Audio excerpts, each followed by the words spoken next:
একটা জিনিস মাথায় রাখতে হবে আমাদের প্রত্যেককে, যে এটা বাংলাদেশ ক্রিকেট বোর্ড, যাদের সর্বোচ্চ সংস্থা হচ্ছে কি যে ইন্টারন্যাশনাল ক্রিকেট কাউন্সিল আইসিসি। এটা বাংলাদেশ ফুটবল ফেডারেশন না, যাদের সর্বোচ্চ সংস্থা হচ্ছে গিয়ে ফিফা। ফিফার ক্ষেত্রে যদি ওরকম হতো তাহলে হচ্ছে গিয়ে এই অ্যাসোসিয়েশনকে ব্যান করে দেওয়া হতো। ক্রিকেটের ক্ষেত্রে সেটা হবে না, ক্রিকেটের ক্ষেত্রে বাংলাদেশকে ব্যান করে দিবে না, বা ওইটাকে একটা জায়গা কোনো না কোনো দিক থেকে একটা জায়গা তৈরি করবে।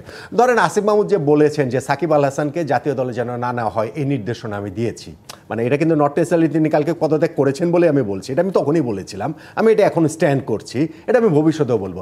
এটা তিনি তার জায়গা থেকে বলতে পারেন না। আজকে যদি ফুটবল ফেডারেশনের ক্ষেত্রে, এই ক্ষেত্রে ধরেন হামজা চৌধুরীর কথা বললেন যে হামজা চৌধুরীকে যেন ফুটবল টিমে না নেওয়া হয়, সেটা আজকে আমি বাংলাদেশ ফুটবল ফেডারেশনকে বলে দেবো।